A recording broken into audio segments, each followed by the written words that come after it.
Welcome to the Phantom Zone. On this week's episode, first is Rage. The Green Arrow is using PEDs and juicing up and getting that roid rage. Then, in Static, Lex and Lana are attacked by a subject of level 33.1, while Clark battles a bone-sucking phantom. This is the Smallville Chronicles.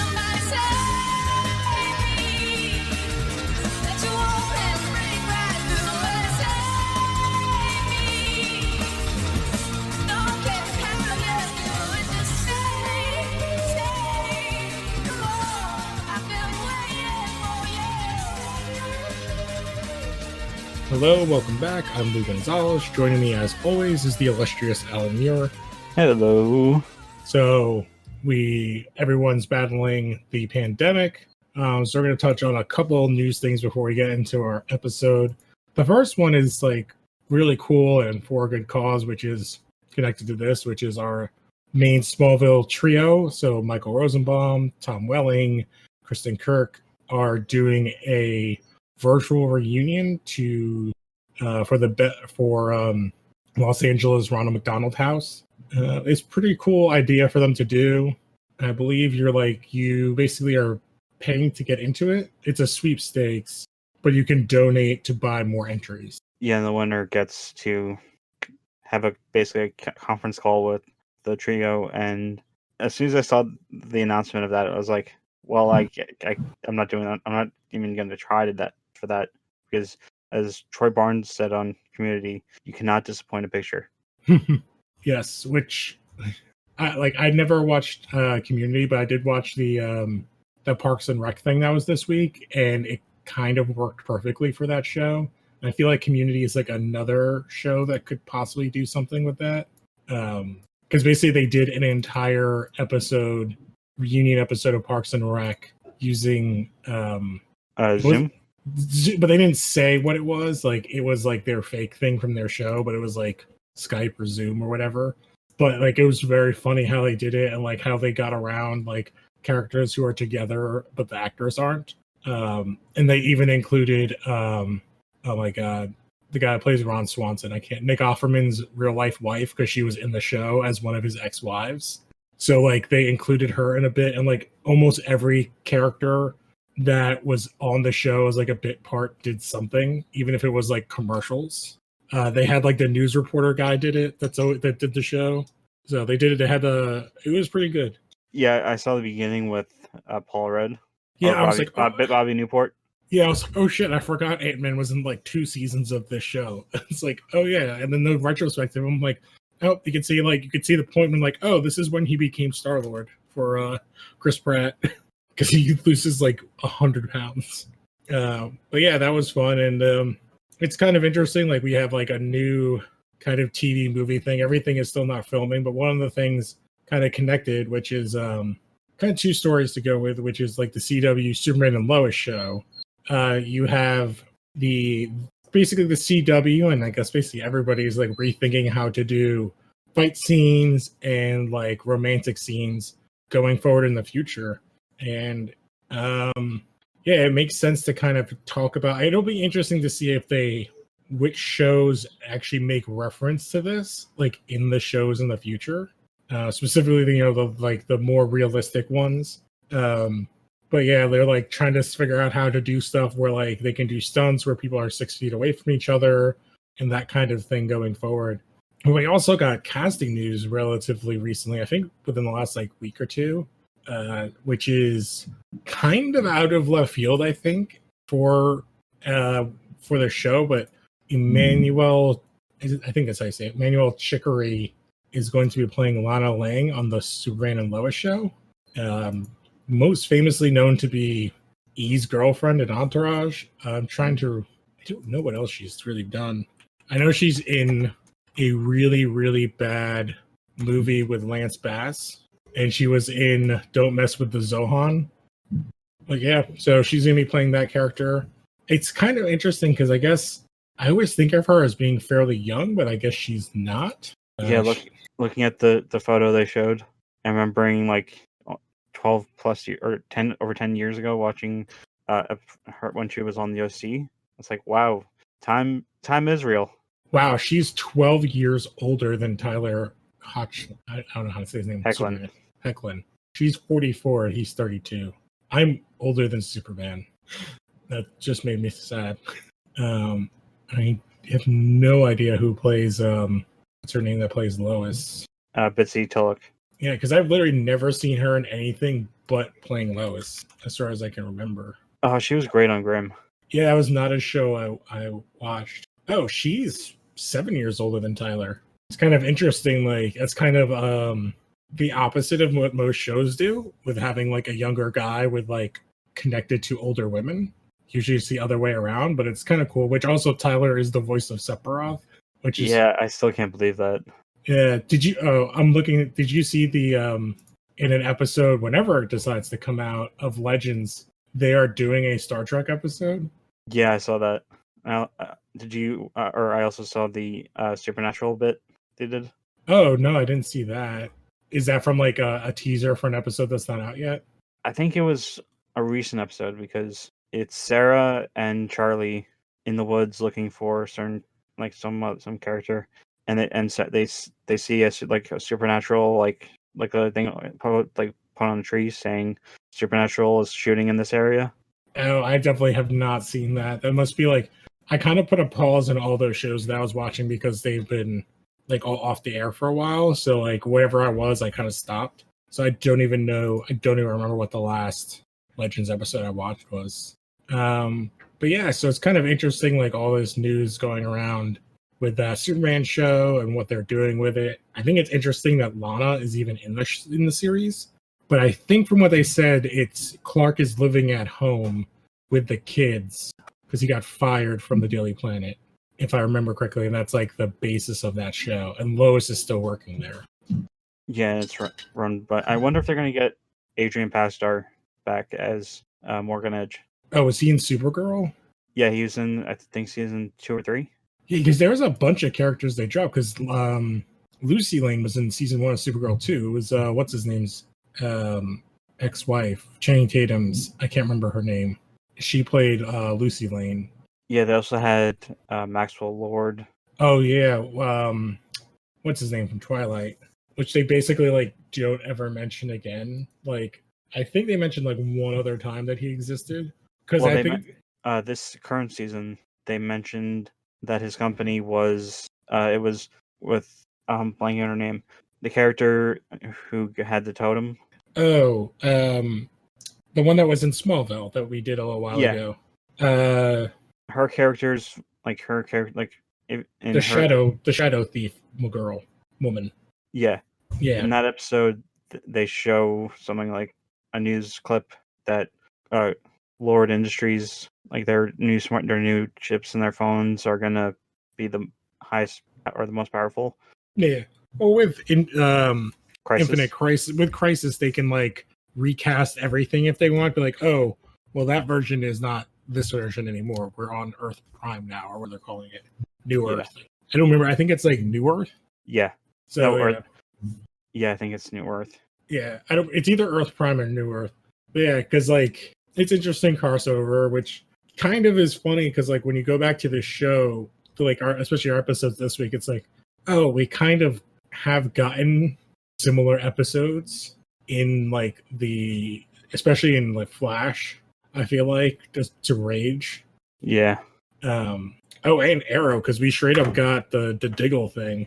So where Diggle was basically doing the exact same thing when he was like season 7 when he was wearing the hood.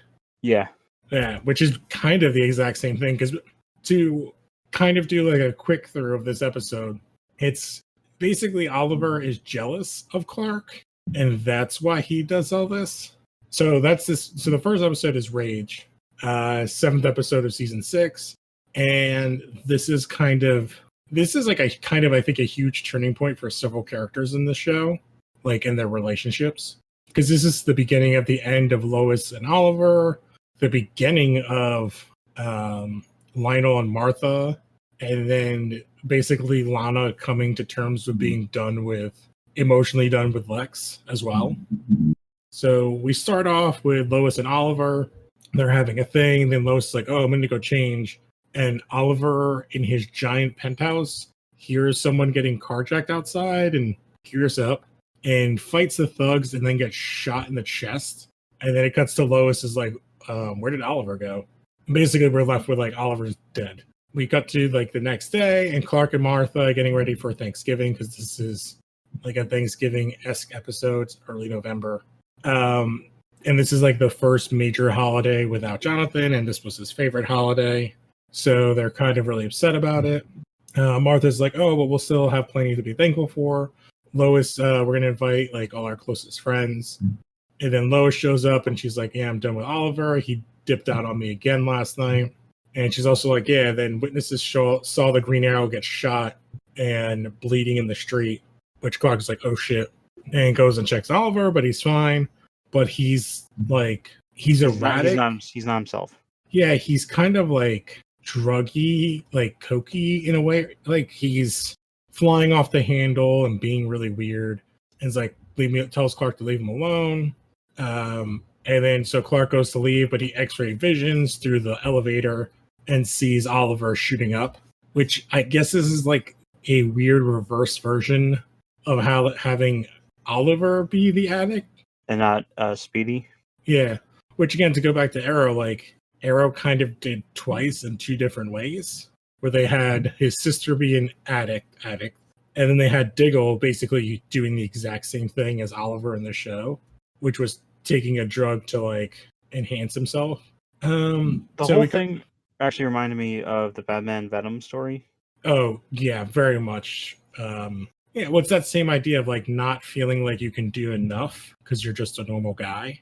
I've always found that story to be like not congruent with like that with Batman. Yeah. But then we get into Lana tells Lex that she wants to volunteer at a halfway house that's sponsored by Luthor Corp. But he's like, it's not always safe at those things. So it's like, can you pick anything else to like do? And kind of upset about it. Clark tells Chloe, we jump over there about like he thinks Oliver's using some sort of drug. But he's about to leave and he runs into Lana, who's coming to meet Chloe for lunch. And she basically tells Chloe that like, oh, basically Lex has been more secretive since they moved in together. And she's like, I think that this honesty might just be a facade to win over her trust. But then she faints. She wakes up and asks Chloe not to tell anybody. And Chloe's like, yeah, okay. But Lana goes to the doctors and tells her symptoms, which is a story plot that will go for the next couple of episodes, which is like real fucking shitty. Yeah. I feel like this is when they're like, all right, we're done letting you like Lex.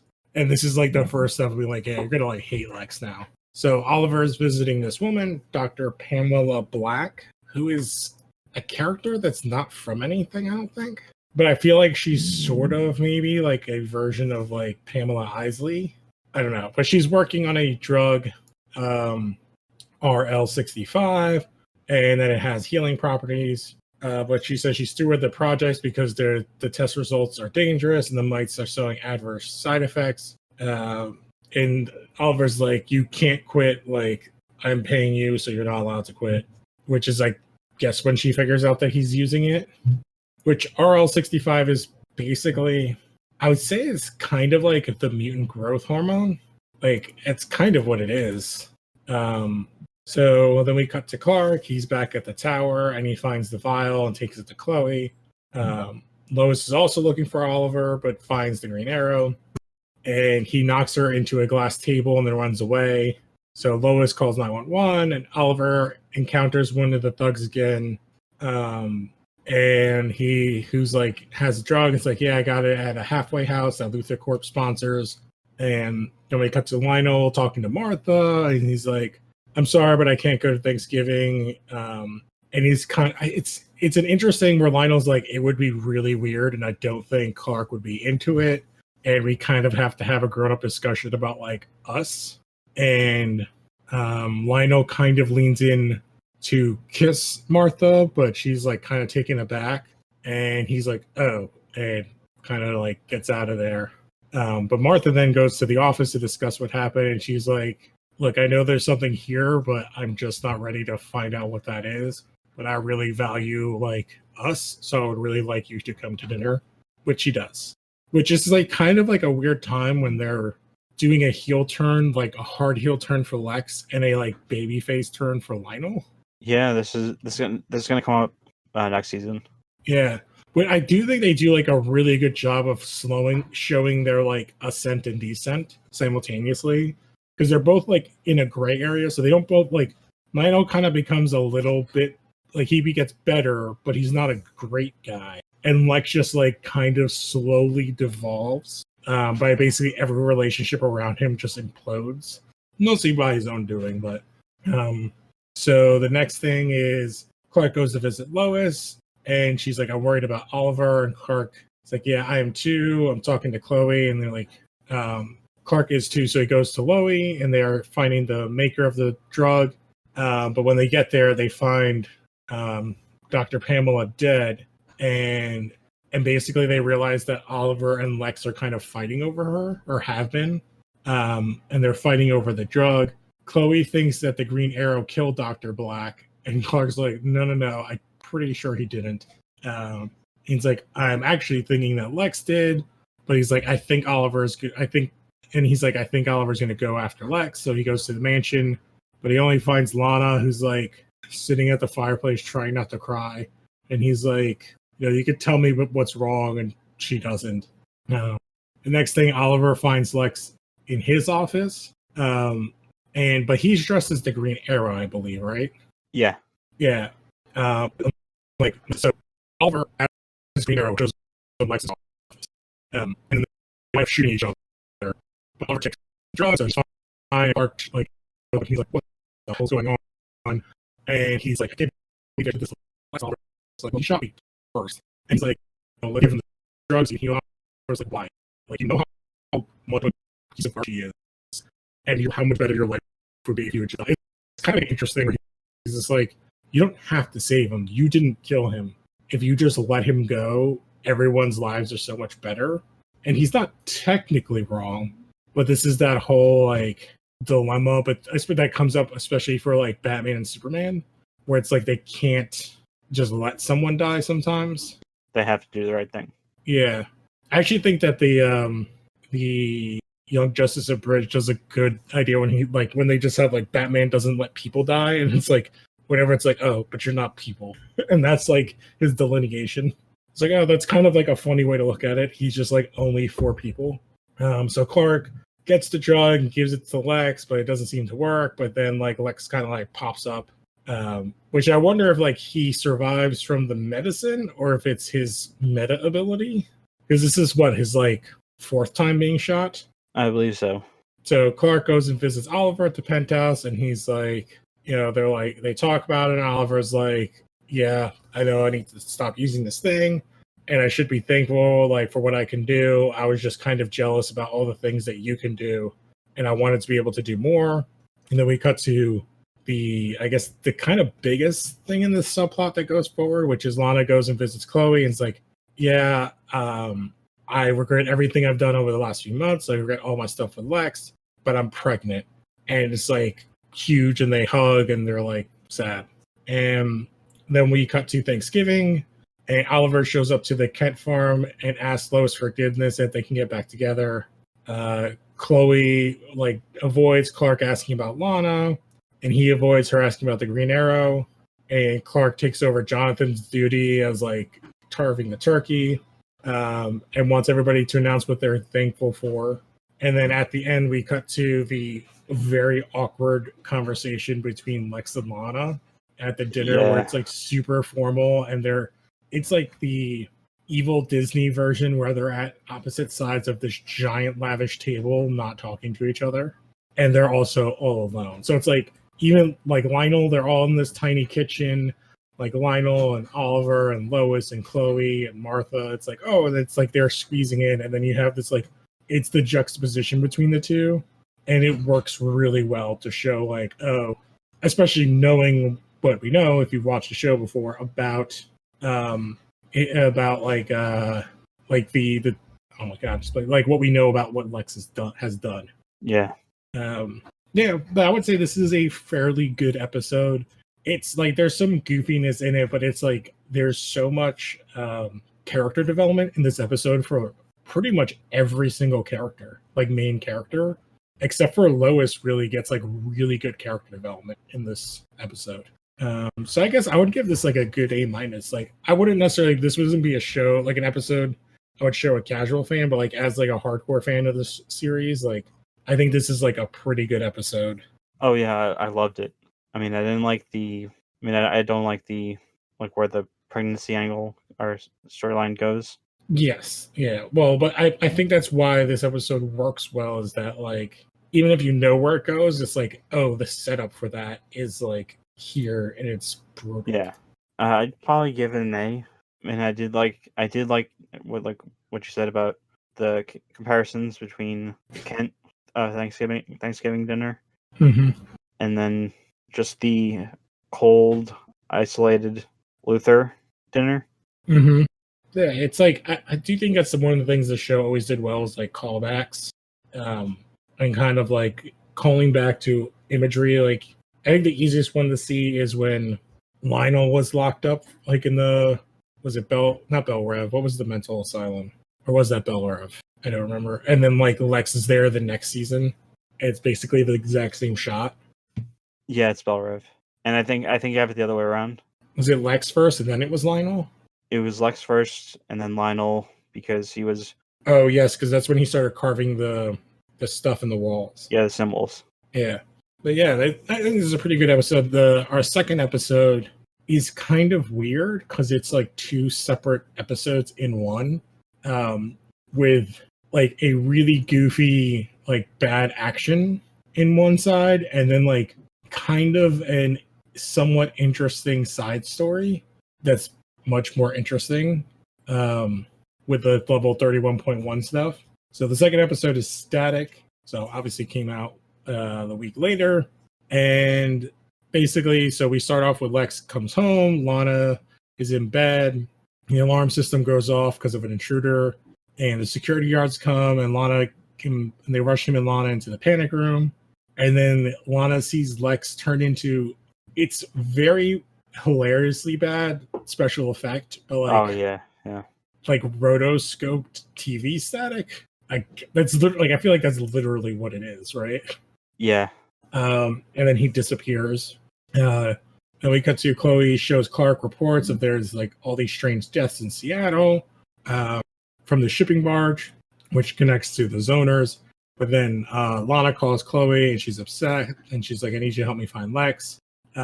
Which is interesting because based on the last episode, you think she'd kind of be a little relieved. But Chloe looks to Clark for help, but Clark's like, I can't really deal with that. Like, I have to deal with, super powered aliens right now. So, like, when I get back, I'll help find Lex. But, like, right now, I got some bigger fish to fry. Which I feel like he's not choosing the wrong thing to deal with. But, yeah, he takes his crystal to go to Seattle, I guess. That's where he goes. So, which is very obviously not Seattle. Lana and Chloe go to the mansion, but they can't find anything. And then we cut to Lex is there, and he's in the, I guess, the upside down. But he can see and hear them. But then, like, they can't find anything. But when they leave, he's confronted by Bronson, who looks like he's dressed from Mad Men. Okay, so have you ever played the Deus Ex, like the recent Deus Ex games? No. The main character of those games is a character named Adam Jensen, and the actor playing him, or that plays him, is this character. Oh, well, yeah, he does like a ton. I'm looking right now. He also was in Assassin's Creed Odyssey. He was both Leonidas and Nicholas. Yeah. He was in Star Trek Discovery. He does stuff for Fortnite. Yeah, he does like a ton of video game stuff. Oh, that's probably, I know him. He was in Alphas, and that's probably what I know him from. But I don't remember this character. Cornell Scipio. Oh, that was in the beginning of the second season. Don't remember what that character did. He was a part of the bad guy team that was. Yeah, with the guy who's also in every TV show ever made as a villain. Yeah, the guy who was on this show too. Yes, he was. So from here, so Bronson shows up. He reveals that he was a patient at 33.1, but he escaped. And he's like, yeah, I have the ability to manipulate frequencies, so I put you in a different frequency where basically they say frequency, but I guess he means like dimension. Yeah. Which is weird. Like they're kind of like folding things, but like basically he's put Lex in a pocket dimension where he can still see everything that's going on, but he can't interact with it. Yeah, he flat out says to Lana later in the episode that he travels to like different dimensions that people don't even know of. Mm-hmm. Basically, he's doing this because of revenge for being experimented on. So this is where like I kind of don't get some of the things they do, but like Lana's freaking out without Lex, and she's kind of going crazy. And Chloe gets Jimmy to help. And I don't remember why, but why does Jimmy use old ham radio stuff? Oh, is he used to I know, communicate that? yeah, but like, what makes them think to even do that? Or is it just like, oh, I have this stuff? That probably. Yeah, because that's what I mean. Like, I feel like he's just like, I have this stuff. Okay, what does that have to do with anything? It's like, it's just like plot. But yeah, and they like kind of pick up a faint frequency of Lex, and they realize, oh crap, Lex is probably trapped in the library. So the three go to the library and they're trying to figure out. And he's just like, Lana then gets a call from Bronson. And he's like, you'll believe me when I show you the lab. But he takes her to 33.1, but it's empty. And he's pissed. He's like, it's all been cleared out. And basically Lana's like, I don't care that it's cleared out. Like, I know, like, shit's up, kind of. Like, I'm with you. So then we cut to Seattle where Clark is looking at the carnage, which is like, kind of just like bad mushy things, and that whatever killed those people is now on the land. So he's like, oh, I'm an assistant to the coroner, and he's like looking around the clients, which man, no one checks credentials. Yeah, he literally just walks in from like there's like the cop that was closest, like that first saw him should have said, back away, citizen, this is private. He's not dressed like for a job. He's wearing his stupid, like he's wearing a blue t-shirt and the red like denim jacket. And yeah, they just like let him through. It's so goofy. But then we cut to Alder, who is played by Dave Bautista. And I believe this is like his first acting role, like non-WWE affiliated acting role.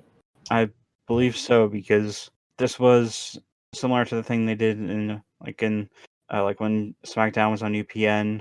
They had yes.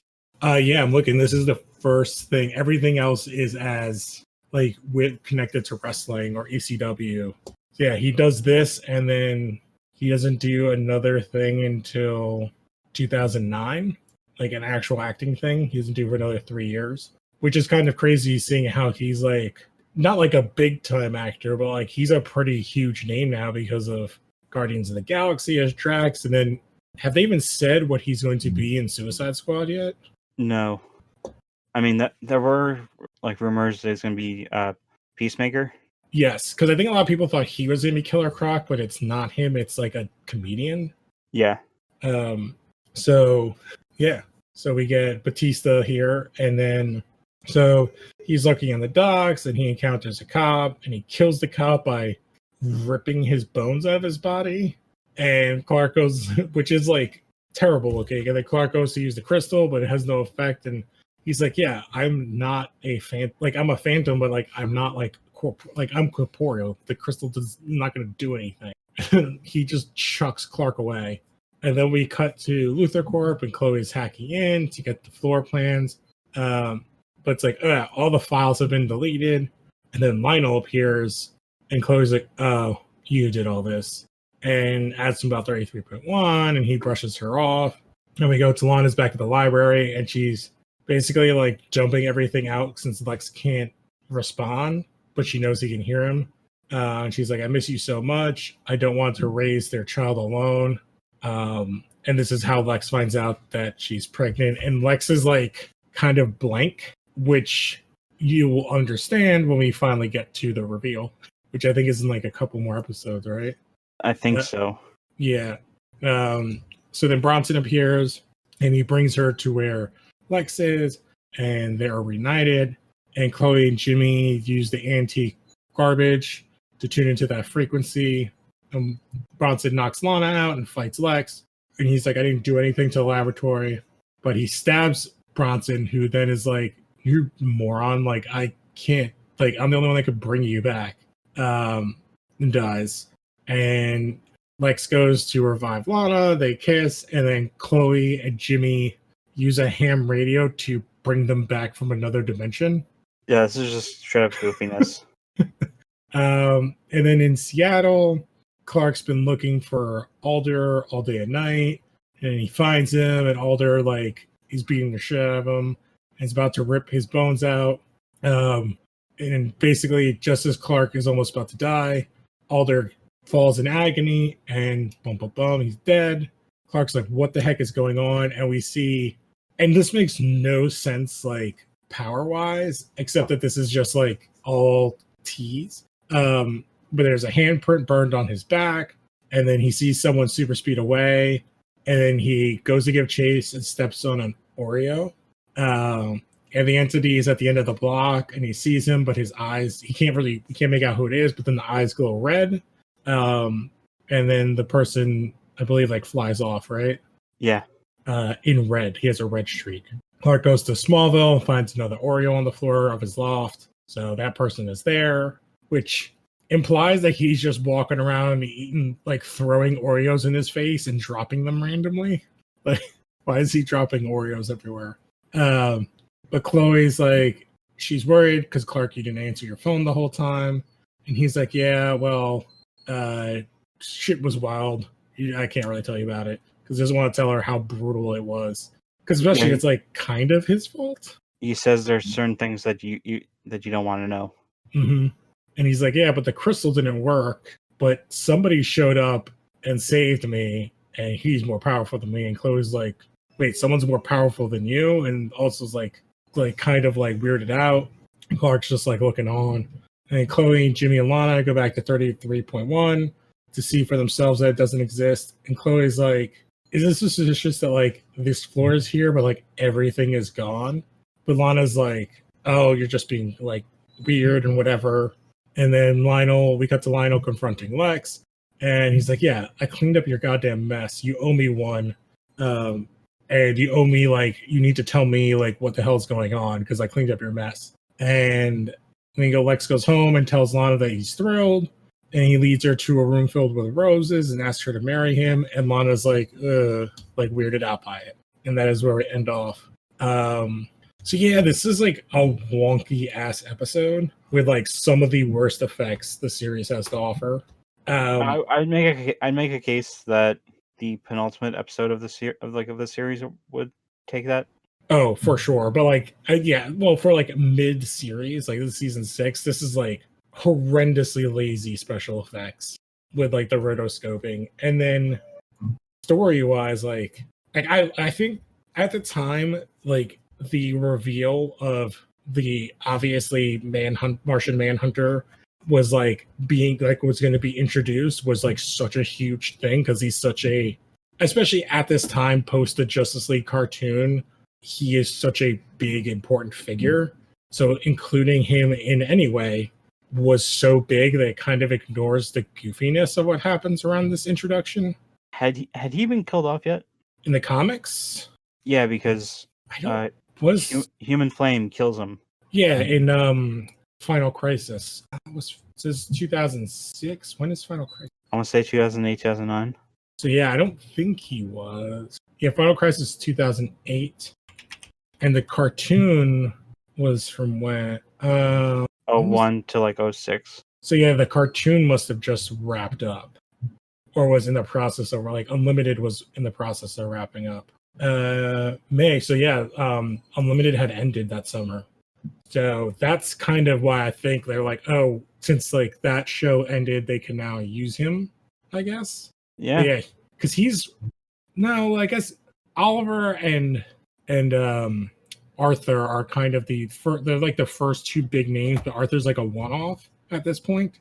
And Oliver is still like, at this point in the comics, he's like C-lister, I feel like. Because he doesn't even, is Oliver even Green Arrow at this point in the comics? Or is it Connor? I think at this point in time, Green Arrow, Black Canary, like that, they're the wedding Are the series has like I think had to have started around this time? Yeah. So like Oliver, like Manhunter is like at this point a straight up A-lister to bring in. But yeah, like the hand thing, it makes no sense power wise because like Manhunter's super strong and he's psychic and he has. Does he have laser eyes too? Yeah, he has. Yeah, he has a bunch of, or he has similar powers to Clark. Yeah, but he doesn't have like burning hand. Like Yeah, the closest thing he has is he can sort of, or he is the phasing ability he has. yeah, well, he could have phased his arm in and like ripped his heart out, but like that was not what happened. Which is funny because like the actor is uncredited for this, but the guy who takes over, which we'll talk to when he comes on, is one of two actors from this show to play what's his name? Stone. Dr. Stone. Silas Stone. Which he plays in the better Cyborg, the one in Doom Patrol. Although like the two Silases are very similar. He gets to play with his more because it's a show. And I think he's only in like 2 or 3 episodes, but like he definitely gets to play with that character more. But yeah, like it's, I don't know, like this is not a great episode, especially following like a good one. The only cool things we get is that like more into the subplot with the Lana Lex pregnancy, which is a terrible plot. So yeah, I would give this episode like a C. It's mostly only fun to watch just like young, like baby Batista and this introduction of the Martian Man. Yeah, I'd also give it a C. I mean, the Martian Manhunter reveal was great, and I just love it every time they get like they get to use Oreo, and because they couldn't in the comics. Yeah, it's Choco. No, but I would say as a pair, these are a better pair than our next pair. So look forward.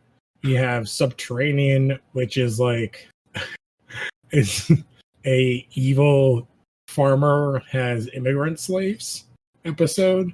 And then we have the second one, which is Hydro, which is evil Tori Spelling. Although it's directed by Tom Welling, which is fun, which I didn't know, but is also like so of the era. Yeah.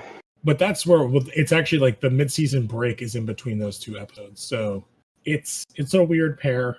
So we have some of the audio here. Luther Corp is experimenting on people with abilities. That farm is like a graveyard. There's bodies buried everywhere. Everyone who tried to run has disappeared. What's that? The man could be anywhere. Then I suggest you start digging. Smallville, all new episode next Thursday on the new CW. Hey, Chloe. Have you seen the Daily Planet this morning? No. Okay. God, I can't let you read this in the paper. Lex proposed to Lana.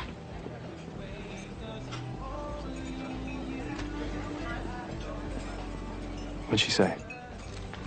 She hasn't given him an answer.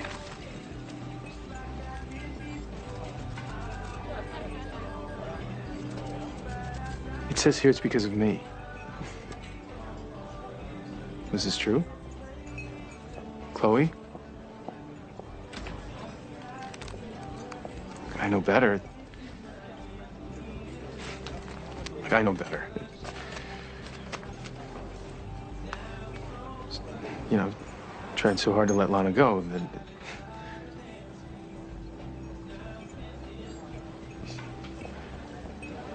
If she marries Lex, there's no going back. Is it true? I would double down on the fact that Lana's still in love with you. I can't let her do this. Oh, Clark, wait a minute. It's a lot more complicated now. What could be more complicated than living your life with regrets? So yeah, we got like those 2, and then I think it's after that when we start to get into some of the cooler stuff, because then we have Justice, which is like our first like pseudo Justice League episode, and then we have like I feel like an interesting like episode where with the mental asylum episode with Clark, which I'm like, oh, that's such like a fun idea to play with. And then we get some of like the really goofy stuff, like the Lois and Clark like red kryptonite goofiness. But yeah, so we have some good stuff to look forward to, but we also have the other things that we do. So Al, you have your other show and your website. Yeah, Players Club podcast. which can be found on Apple Podcasts, Pocket Casts, Overcast, and along with Players Club. There's Emmett's Keeping It 100 podcast, where he's doing a massive rank of his top, I think, 100 or 200 games of all time. And we have a bunch of written content coming up on the site and a bunch of video content on the YouTube channel. Yep. And you can get all the other shows and everything else we do here. Don't forget to tell your friends, leave a 5-star review. And let us know what's going on. We have the comic show. We just did an episode talking about some recent comic book news. And we've been doing these like movie watch-alongs, movie parties. So we just did Bloodshot, which was not good. It wasn't even so bad it's good. It was mostly just boring. So yeah, check out all that stuff. And we'll catch you guys next time. I'm Lou Gonzalez. And I'm Alan Muir, and this podcast stands for Truth, Justice, and the American Way.